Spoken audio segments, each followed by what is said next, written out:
A paz do Senhor, queridos, bem-vindos ao estudo de mais uma lição da Escola Bíblica Dominical. Hoje daremos início ao primeiro trimestre do ano de 2025 com a graça de Deus. Antes, porém, deixa eu dizer a todos que estou chegando em cima da hora porque é muito trabalho, é muita correria, final de ano, início de ano. Nós tivemos reuniões de obreiros, formação de diretoria, preparação de atas, batismo em águas, muita atividade, muita organização para entrar o ano. Já estamos aqui em nossa igreja num projeto de oração durante o mês de janeiro todo, oração todos os dias, todas as noites. Louvado seja Deus pela cooperação dos irmãos que já estão presentes nas reuniões de oração. E quero dizer a todos então que estamos ainda bem ocupados, mas consegui gravar esta aula neste final de semana. Espero que seja útil a todos vocês. Ainda o nosso curso já está em andamento, o curso teológico, como vocês sabem. Nós queremos pedir a compreensão de todos os alunos, porque tivemos que fazer duas classes. Tem uma classe que são os alunos matriculados regularmente e tem uma classe de visitantes, são irmãos que não querem ter maiores responsabilidades com o curso, só querem ter o contato com as aulas gravadas e a gente vai dar todo esse privilégio para todos vocês. Então, a classe de visitantes, que é a classe então que os alunos, que os irmãos vão apenas ter contato com as aulas gravadas, esta classe ainda posso receber pessoas. A de matriculados não, essa já fechou a matrícula, nós vamos agora com este grupo até o final, até terminar a carga horária inteira, completa. Mês de julho a gente termina, se Deus quiser. Então, tudo bem, se algum nome, algum irmão, alguma irmã, o nome ficou na classe indevida, errada, me comunique, nós vamos fazer a devida correção.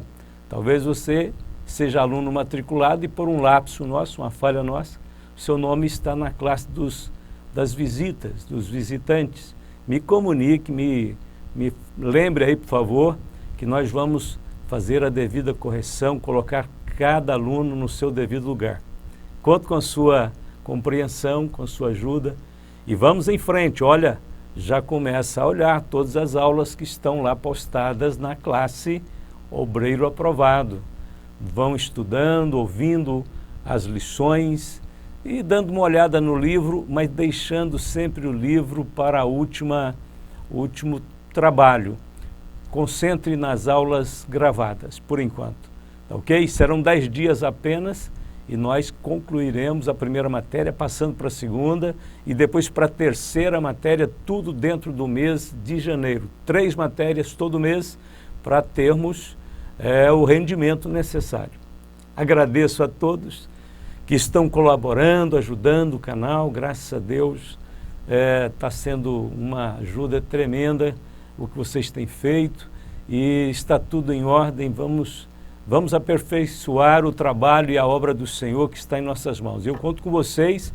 Aliás, esse trabalho não é só meu, é nosso e juntos, com certeza, poderemos fazer algo maior para o Senhor, divulgando a sua palavra e enchendo o mundo com a palavra de Deus. Vamos para a lição de hoje?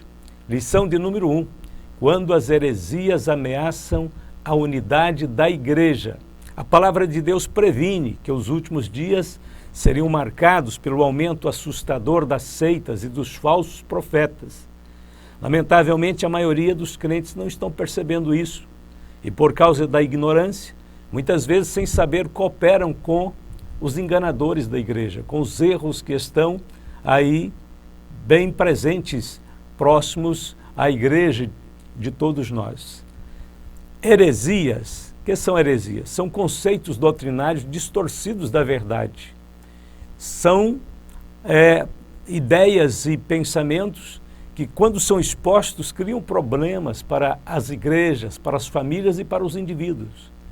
Já no primeiro século da era cristã, havia homens que negavam a ressurreição, e a palavra desses roerá como gangrena, entre os quais são Himeneu e Fileto, os quais se desviaram da verdade, dizendo que a ressurreição era já feita, e perverteram a fé de alguns, 2 Timóteo 2, 17 e 18. No primeiro século já haviam homens que rejeitavam a sã doutrina, porque virá tempo em que não sofrerão a sã doutrina, mas tendo comichão nos ouvidos, amontoarão para si doutores conforme as suas próprias concupiscências, 2 Timóteo 4, 3. Essa questão vai se agravando cada vez mais à medida que nos aproximamos do fim. Terceiro, havia homens no primeiro século que destruíam o rebanho do Senhor. Paulo diz, porque eu sei isto, que depois da minha partida entrarão no meio de vós lobos cruéis que não perdoarão o rebanho. Atos 20, 29, sobre isso falaremos um pouco mais adiante.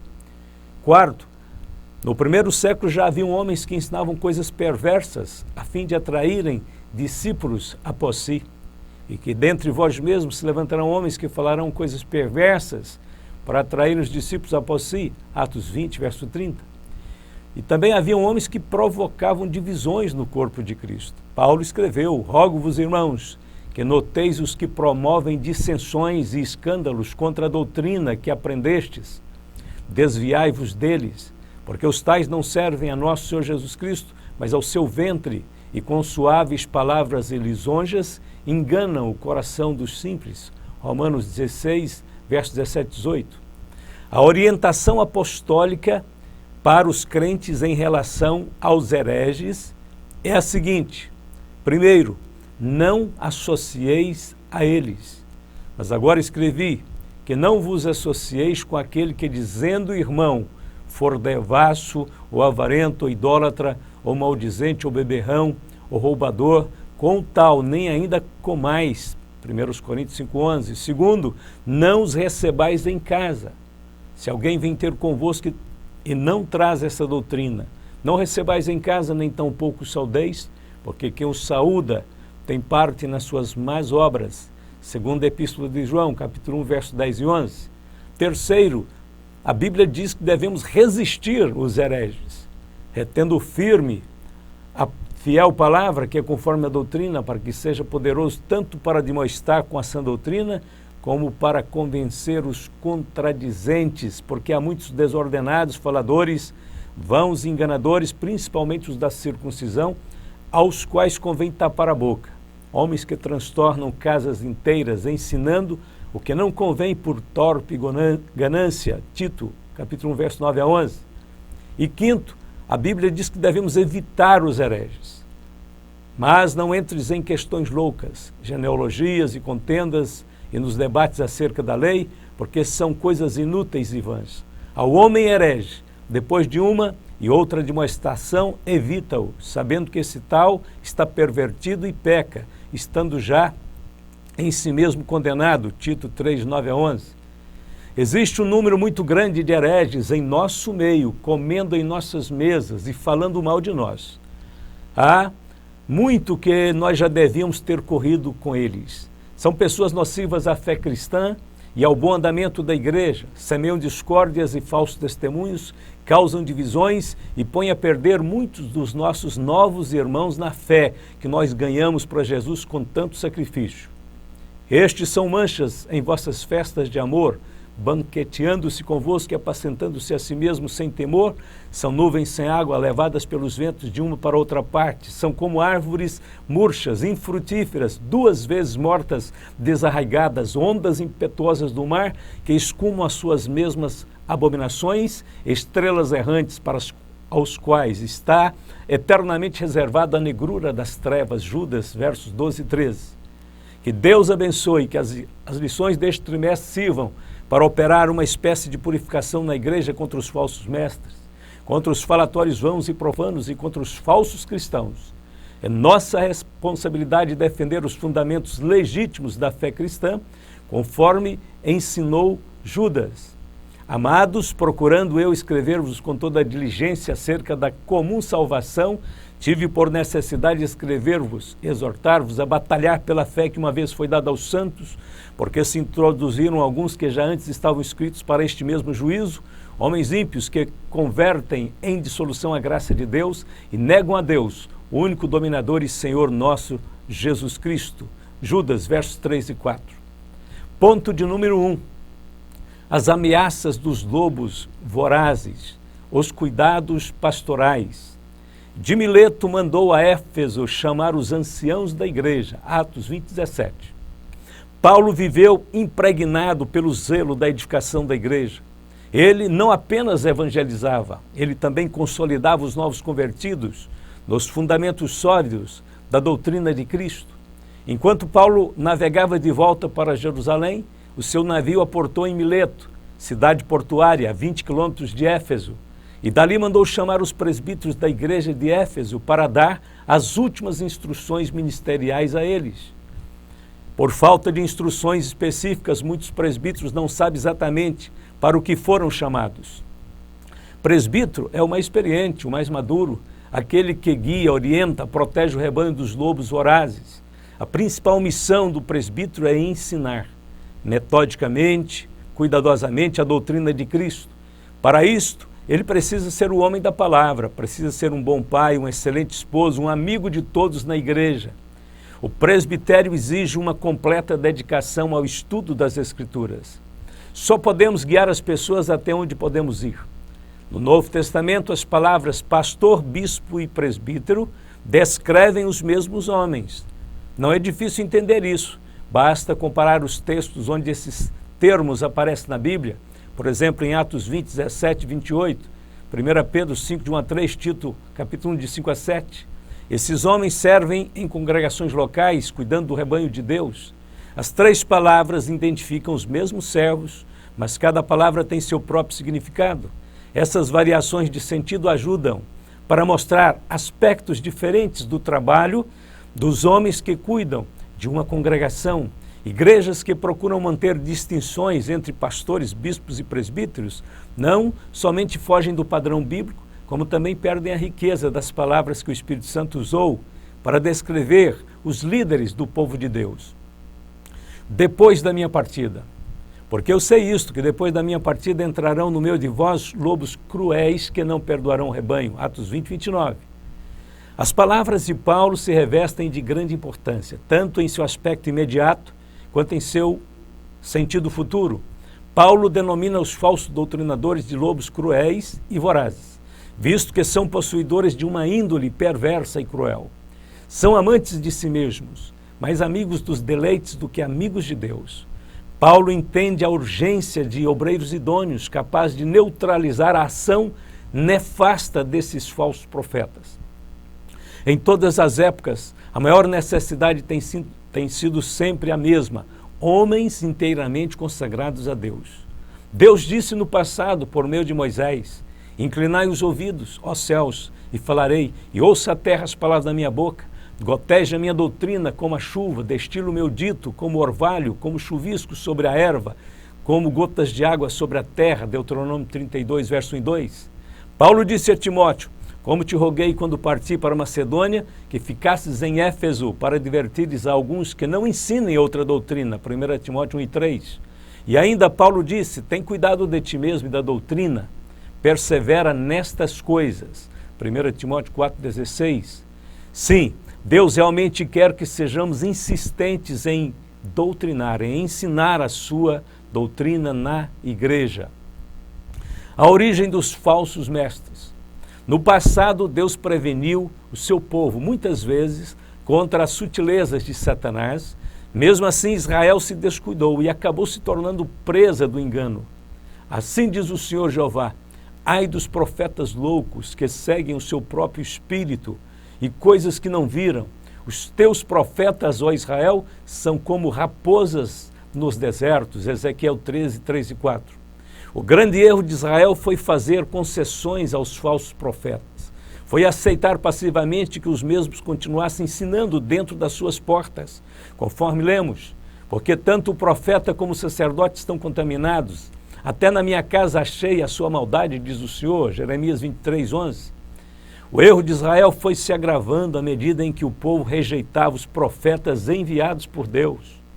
E o Senhor, Deus de seus pais, lhes enviou a sua palavra pelos seus mensageiros, madrugando e enviando-lhes, porque se compadeceu do seu povo e da sua habitação.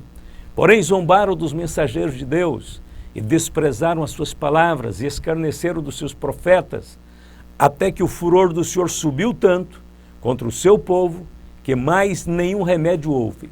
Segundo Crônicas 36, 15 e 16. A igreja não pode cometer os mesmos erros. É necessário que estejamos arraigados e sobreedificados na doutrina do Senhor. Veremos que na batalha contra o mal, o mais importante não é saber onde o inimigo está, mas sim onde nós estamos.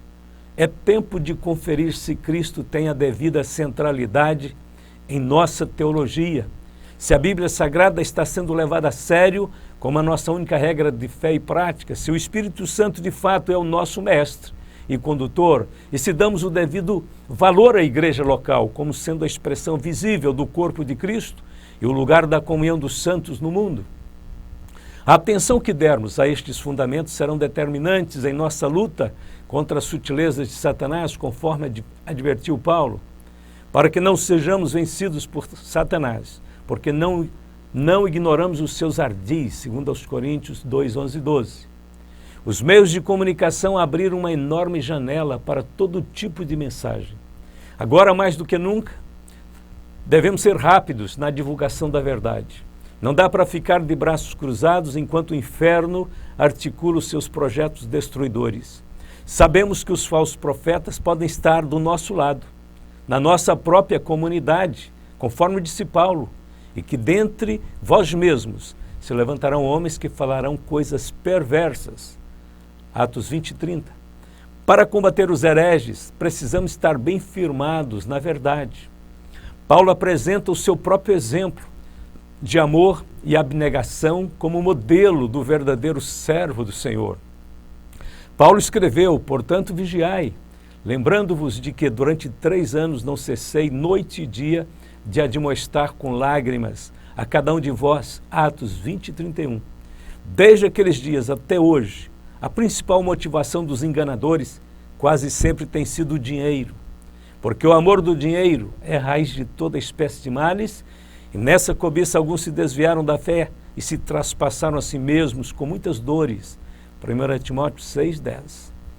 Paulo era o oposto dos falsos profetas daqueles dias e só queriam explorar o povo de Deus. Paulo era um homem entregue, rendido, que queria dar tudo de si para a igreja. Ele escreveu: de ninguém cobicei a prata, nem o ouro, nem a veste. Vós mesmos sabeis que para o que me era necessário a mim e aos que estão comigo, estas mãos me serviram. Tenho-vos mostrado em tudo que, trabalhando assim, é necessário auxiliar os enfermos e recordar as palavras do Senhor Jesus, que disse: mais bem-aventurada coisa é dar do que receber. Atos 20, 33 a 35. Ponto de número 2. O que é apologética? Definição.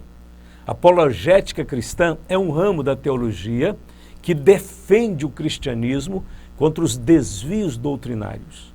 É a defesa lógica e racional da fé cristã e de suas práticas doutrinárias. O termo vem do substantivo grego apologia, que literalmente significa defesa, resposta.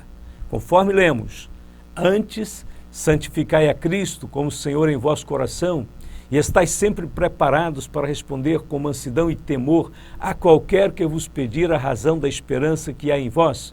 1 Pedro 3,15. O termo grego traduzido por responder significa literalmente estar preparado para fazer uma defesa. O zelo pela doutrina está ligado à apologética cristã em sua defesa da verdade. Os erros e desvios teológicos precisam ser corrigidos rapidamente. Do contrário, eles comprometerão a unidade e a integridade da igreja. Em vários momentos da história, teólogos e apologistas cristãos tiveram que se posicionar sobre movimentos doutrinários que conflitavam com o entendimento bíblico tradicional e conservador. Os cristãos podem se ver obrigados a ter que explicar publicamente a razão de sua fé, ou de opinar sobre a relevância e a posição cristã ante as visões do mundo sobre assuntos de interesse público, como, por exemplo, o aborto, o uso de drogas, a homossexualidade. Além das questões externas, a palavra de Deus precisa ser dioturnamente ensinada dentro da igreja para o fortalecimento da fé dos novos cristãos. A que defesa Pedro se refere? Pedro está se referindo à defesa da fé cristã no que tange aos princípios doutrinários. Entretanto, Pedro não se detém apenas na letra do ensino, mas acentua principalmente o tipo de vida que a sã doutrina deve produzir. Por isso, Pedro diz, tendo uma boa consciência para que naquilo em que fala mal de vós, como de malfeitores, fiquem confundidos os que blasfemam do vosso bom procedimento em Cristo. Porque melhor é que padeçais fazendo o bem, se a vontade de Deus assim o quer, do que fazendo o mal. Porque também Cristo padeceu uma vez pelos pecados do justo pelos injustos, para levar-nos a Deus. 1 Pedro 3, 16 a 18. Por que devemos combater as heresias? Primeiro, para o fortalecimento de nossas próprias convicções pessoais. E segundo, para o fortalecimento da fé daqueles que estão sinceramente em busca da verdade. Foi por esta razão que Paulo aconselhou o jovem pastor Timóteo, dizendo: medita estas coisas, ocupa-te nelas, para que o teu aproveitamento seja manifesto a todos. Tem cuidado de ti mesmo e da doutrina, persevera nessas coisas, porque fazendo isto, te salvarás tanto a ti mesmo, como aos que te ouvem. 1 Timóteo, capítulo 4, versos 15 e 16. Ponto de número 3. O que são heresias? Seitas e heresias. A palavra seita e heresia foram traduzidas do grego aireses. Aireses, no Novo Testamento, tem pelo menos 4 significados comuns bem importantes. O primeiro significado de aireses é grupo religioso. Simplesmente. Está escrito: e levantando-se o sumo sacerdote e todos que estavam com ele, e eram eles da seita dos saduceus, encheram-se de inveja. Atos 5,17. Nesse sentido aqui, o termo é grupo religioso insurgente. E nesse sentido, até mesmo o próprio cristianismo foi inicialmente, no princípio, chamado de seita pelos inimigos do Evangelho. Como nós lemos: mas confesso-te que, conforme aquele caminho a que chamam seita, assim sirvo ao Deus de nossos pais, crendo tudo quanto está escrito na lei e nos profetas. Atos 24, 14. Nos dias de Paulo, o cristianismo foi chamado de o caminho, mas os inimigos chamavam ele de seitas. Partidos ou divisões é outra tradução da palavra aireses. Como lemos: porque antes de tudo ouço que quando vos ajuntais na igreja, há entre vós dissensões. Noutra tradução diz partidos. E Paulo diz: em parte eu creio, e até importa que haja entre vós heresias, para que os que são sinceros se manifestem entre vós. 1 Coríntios 11, 18 a 19. Isso são divisões, contendas, divisões e separação entre os irmãos de uma única congregação. Paulo condenou isso e disse que a ceia do Senhor não podia ser celebrada nesse clima divisionista de muitos irmãos. É preciso ter unidade para ser dignos de celebrar e participar do corpo e do sangue do Senhor. A outra palavrinha traduzida de aireses é facções, onde lemos: idolatria, feitiçarias, inimizades, porfias, emulações, iras, pelejas, dissensões e heresias. Gálatas 5:20. Nesse contexto, a palavra aireses foi traduzida como heresias no sentido de facção ou sectarismo. Tem um sentido de opinião excludente, exclusivista, onde determinado tipo de pessoa não pode ser acolhido. Existem grupos religiosos que são excludentes, exclusivistas. Isto é heresia. Isto é errado.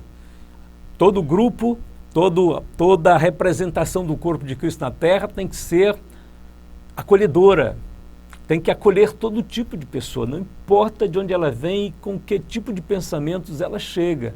Nós temos que mostrar com o amor de Cristo, com a unidade que temos em Jesus, de que aquele lugar, a igreja, é o melhor lugar para ela estar, para que ela seja transformada, para que ela seja salva por Jesus Cristo.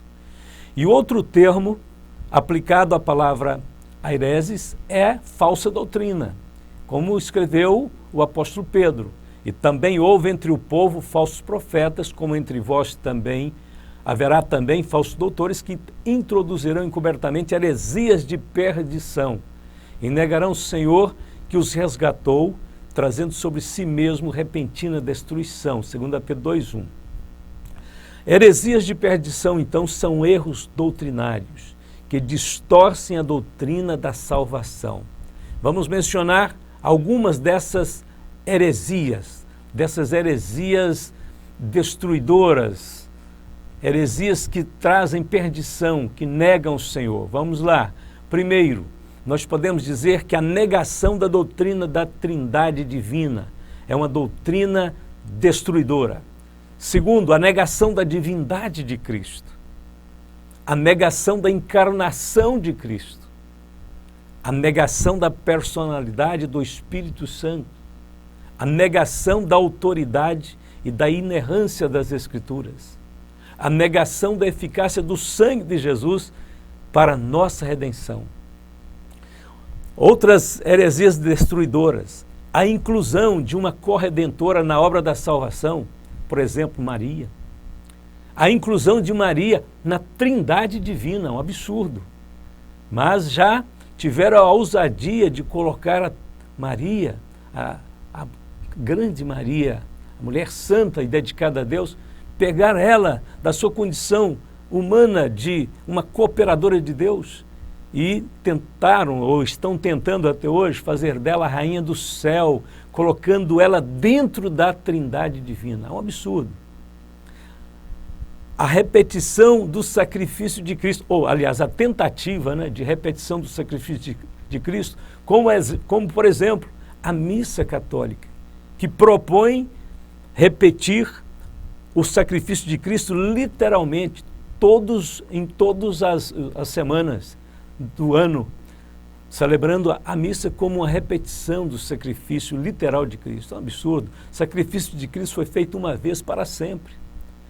Outra doutrina destruidora, a falsa doutrina do segundo plano de salvação fora da cruz, como, por exemplo, salvação pelo purgatório ou pela reencarnação.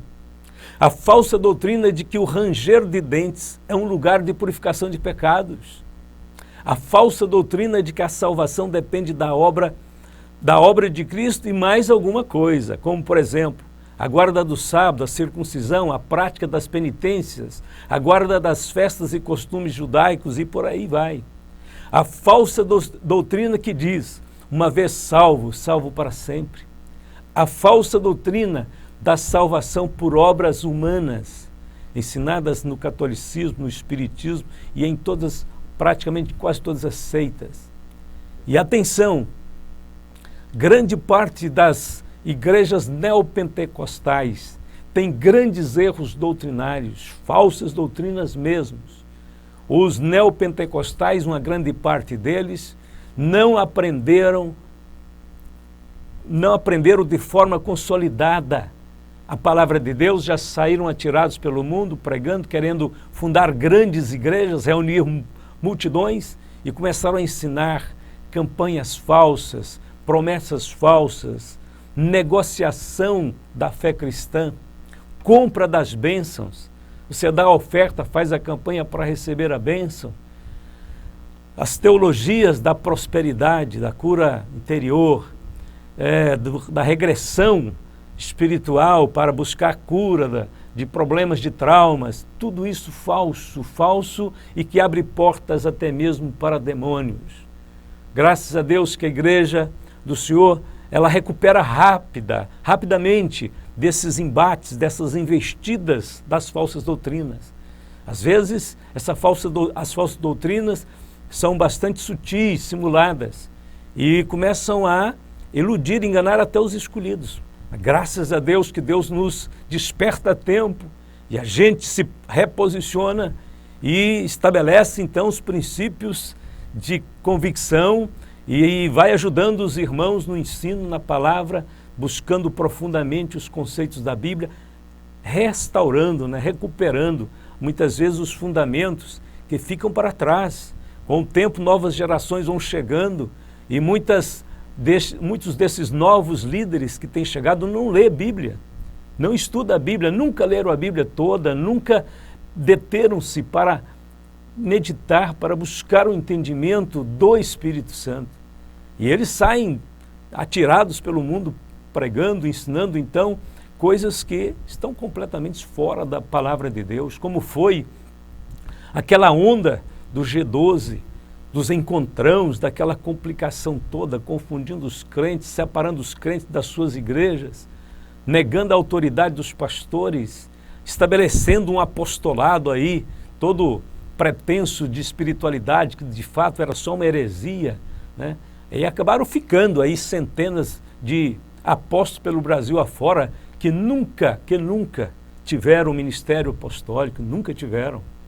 São pessoas, são obreiros comuns e cheios de defeitos, que estão ostentando títulos de bispos, de apóstolos. Então as falsas doutrinas, as heresias estão aí bem perto de nós. Temos que ter cuidado, temos que ser rápidos e temos que ter o discernimento de Deus para aplicar o antídoto certo contra as heresias, porque elas são tão sutis que às vezes muitos crentes e irmãos nossos começam a gostar, empolgar com elas e fica contra você quando você condena certos movimentos, certas ondas que surgem, né, modismos. Os irmãos às vezes acham que você está sendo incrédulo, está sendo cheio de dúvidas, você não está aceitando aquele processo ali revolucionário, né, que poderá resultar no enchimento dos templos. Mas não é isto. Muitas vezes eles são superficiais no conhecimento da palavra de Deus e nós temos que chamá-los de volta para os fundamentos da palavra de Deus. Quando Neemias foi reedificar os muros de Jerusalém, ele não fez outro alicerce, ele reedificou sobre os mesmos alicerces. Existem alicerces que não podem ser removidos nunca. Nós temos que edificar sobre eles, descobrir os antigos alicerces, que às vezes estão sob escombros, e redescobrindo esses alicerces, nós devemos reconstruir sobre eles. Há um ditado muito interessante, importante, que diz o seguinte: nunca retire uma cerca sem primeiro saber por que ela foi construída. Os nossos veteranos, pastores, homens de Deus que viveram no passado, estabeleceram muitos princípios que no decorrer dos tempos foram rejeitados. Mas agora a gente volta e percebe que aqueles princípios estavam cheios de sabedoria de Deus. Eles protegem a igreja, eles ajudam a guardar a fé cristã por trás de muros seguros. Portanto, tenhamos essa sabedoria e entendamos que é nosso dever ensinar insistentemente a palavra de Deus. Mas vamos agora para a conclusão.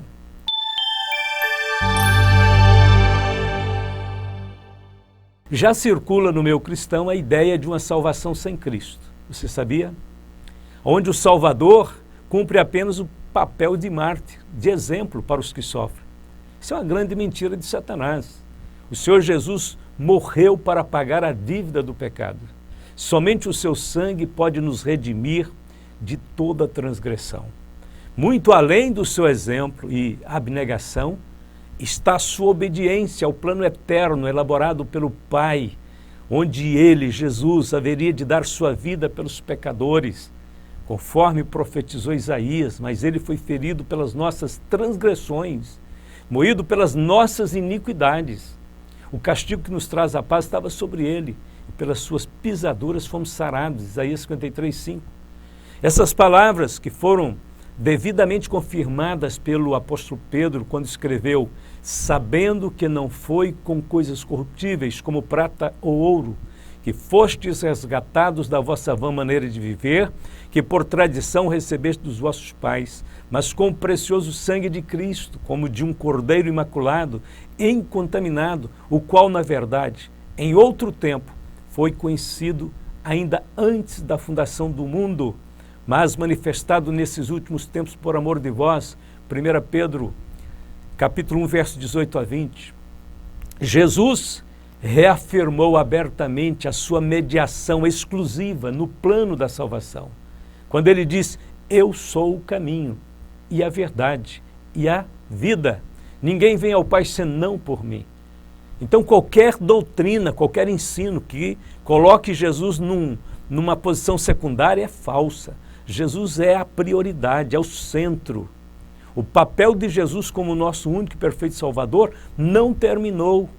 Mesmo quando ele morreu na cruz, ressuscitou, ascendeu aos céus, porque exaltado à direita do Pai, ele continua sendo o nosso intercessor, o nosso sumo sacerdote. Ele continua velando por nós. E sendo ele consumado, veio a ser a causa de eterna salvação para todos que lhe obedecem. Hebreus 5:9.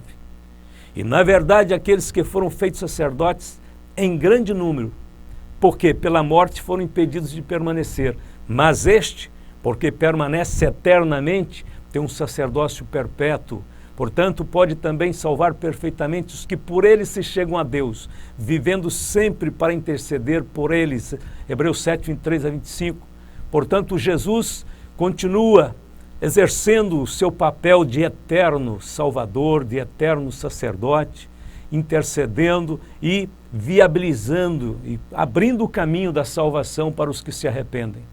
Portanto, se alguém quiser substituir o Senhor Jesus Cristo por outras formas de ensinos, de cultos, filosofias ou doutrinas, esta pessoa se perderá eternamente. Porque Deus enviou o seu Filho ao mundo não para que condenasse o mundo, mas para que o mundo fosse salvo por ele. Quem crê nele não é condenado, mas quem não crê já está condenado, porquanto não crê no nome do unigênito Filho de Deus. João 3:17-18. Então, mesmo na eternidade, nós continuaremos cantando sobre o seu sangue remidor e sobre a sua eterna salvação. E cantava um novo cântico dizendo: digno és de tomar o livro e de abrir os seus selos, porque foste morto, e com o teu sangue compraste para Deus homens de toda tribo, e língua, e povo, e nação, e para o nosso Deus os fizeste reis e sacerdotes, e eles reinarão sobre toda a terra. Apocalipse 5, 9 e 10. Na esperança de que venhamos tirar o melhor proveito desta nova série de lições, estejamos então animados para continuar os estudos deste trimestre. Vamos agora nos preparar para a próxima lição. Que Deus abençoe a todos e até a próxima semana, se Deus assim nos permitir. Vamos orar para encerrar este momento de reflexão, de estudo. Querido Pai Celestial, nós te adoramos por Jesus.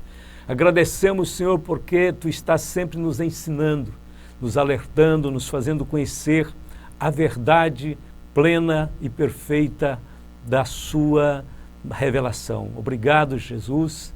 Obrigado, Espírito Santo, que é o nosso mestre, que nos ensina e que nos faz lembrar todas as palavras do Senhor. Obrigado, Pai, pelos nossos irmãos, por todos que estudam a Tua palavra, pela Tua igreja que está espalhada pelo mundo, buscando conhecer a Tua vontade, advertir, ensinar, consolidar a Tua doutrina. Fica conosco, Senhor, ajuda-nos, dá graça, dá força, abençoe as famílias, abençoe os lares, abençoe e guarde nossas crianças, os anciãos da igreja, abençoe a liderança, os pastores, dá sinceridade e amor a todos pela Tua causa. Nós louvamos o Teu nome hoje e sempre, te agradecemos por cada um e que a bênção do Senhor permaneça com meus irmãos hoje e sempre. Todos podem dizer amém e amém.